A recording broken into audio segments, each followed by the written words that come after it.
رسول اکرم نور مجسم شفیع امت جان دو عالم صلی اللہ تعالی علیہ وآلہ وسلم کا فرمانے علی شان ہے کہ قیامت کے دن ایک شخص ایسا لایا جائے گا جس کے 99 دفاتر یعنی کہ رجسٹر گناہوں سے بھرے ہوں گے اور ان کی لمبائی حد نظر تک ہوگی۔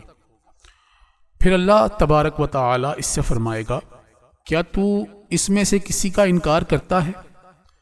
کیا میرے محافظ فرشتوں نے تجھ پر کوئی ظلم کیا ہے؟ وہ عرض کرے گا، نہیں مولا۔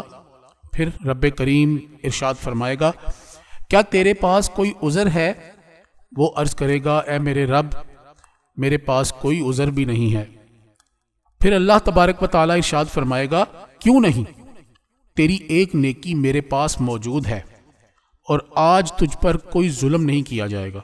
اس وقت ایک پرچہ نکالا جائے گا جس پر اشہد اللہ الہ الا اللہ و اشہد ان محمدً عبدہ و رسولہ لکھا ہوگا، جسے اس نے خلوص دل کے ساتھ پڑھا ہوگا۔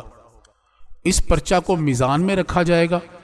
وہ عرض کرے گا، یا اللہ، 99 دفتر جو گناہوں سے پر ہیں ان کے مقابلے میں اس ایک پرچے کی بھلا کیا حقیقت ہے؟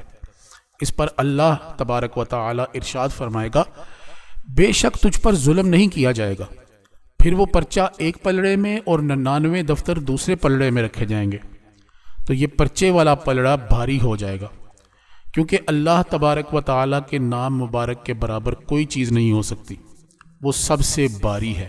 تو ہمیں چاہیے کہ خلوص کے ساتھ، محبت کے ساتھ، ذوق و شوق کے ساتھ اللہ تبارک و تعالی کا ذکر کیا کریں، تاکہ کل قیامت کے دن ہمارے لیے نجات کا باعث بن سکے۔